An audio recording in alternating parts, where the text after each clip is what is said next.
Chapter 26, Safeguarding Military Information. By March 1945, the Allies were making progress on all fronts. The Germans, besieged from the east by the Russians and from the west by Allied forces, were pulling back. The Japanese were in retreat in the Pacific and Southeast Asia. After leapfrogging from one Pacific island to another, the U.S. Army under MacArthur had advanced as far as the Philippines. However, more fighting lay ahead.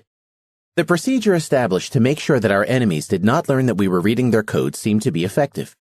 When the Pearl Harbor investigation started, Army and Navy officers were prohibited from mentioning the intercepts.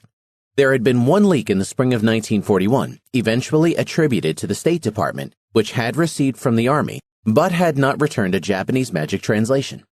Then in June 1942, the Chicago Tribune's publication of the names of the Japanese ships at Midway indicated that we had access to secret Japanese messages. As noted during the 1944 campaign, Marshall had succeeded in preventing Republican presidential candidate Thomas E. Dewey from speaking out on the subject of the secret Japanese intercepts. Rumors persisted, however, but there had as yet been no public disclosure that we had broken the Japanese Purple Code. For all practical purposes, information about magic had been limited to the few officials privy to the intercepts before and during the war, and those involved in the investigations, and the authorities were anxious to keep it that way. Senate Bill S-805. On March 30, 1945, Democratic Utah Senator Elbert Thomas, chairman of the Senate Committee on Military Affairs, introduced S-805 to ensure the further military security of the United States by preventing disclosures of information secured through official sources. This bill provided heavy penalties for disclosing, without proper authorization, information about U.S. or foreign codes acquired when serving in U.S. or foreign armed forces, or when employed or performing services for the United States or a foreign government. Authorization to release such information acquired while working for the United States shall be granted only in accordance with regulations prescribed by the President. Information acquired as a result of performing services for a foreign government could not be released without joint authorization by the Secretary of State, the Secretary of War, and the Secretary of the Navy. Admiral Kimmel read a brief 5-line notice about this bill in the New York Herald Tribune, March 31, and immediately wrote his chief counsel, Charles Rugg, to investigate. Several days later, Rugg finally obtained a copy of the bill and notified Kimmel and Senator Homer Ferguson of Michigan. Rugg said that its passage would close the door to any investigation of Pearl Harbor. Senator Thomas stated that this bill provides for filling a gap in regard to the punishment of persons who may divulge military secrets. The bill is sponsored by both the Army and the Navy. It is a measure which is necessary in peacetime, but at the present time it is extremely necessary. Without any further discussion or debate, the bill was passed by voice vote. No roll call was taken. Kimmel was desperate because if the House passed the bill, that was the end of all disclosures about Pearl Harbor. Senator Ferguson had been out of the country when the bill came before the Senate on April 9. On his return to Washington, he entered a motion to reconsider the votes by which the bill had been passed. He said it was very important that the Senate should give further consideration to the measure and that it should be amended. Ferguson's motion was agreed to on April 11, and S-805 was temporarily set aside. Peacetime censorship. Kimmel was in Washington on April 12. He went to the Washington Post with the facts and his views about the bill. He also called several members of Congress. The next morning, an editorial sparked by Kimmel's revelations, Raps on History, appeared in the Post. It stated the issue clearly. It is regrettable to note that we can no longer depend upon the Senate to protect the nation against executive deprivations of our liberties. The latest illustration is S-805, which would take away from the American people that very freedom of information which we are seeking to promote in other countries. The bill was passed on Monday without exciting a ripple either inside or outside the Senate.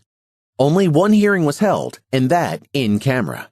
It was reported that Army and Navy spokesmen had told the Senate Military Affairs Committee that the bill was merely intended to protect official information, and the committee had accepted the bill on that absurd justification.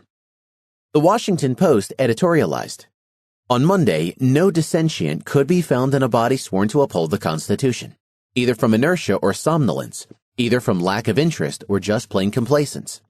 The senators approved the say-so of Chairman Thomas. Yet this bill would gag anybody who would publish any information which originally took the form of a coded message.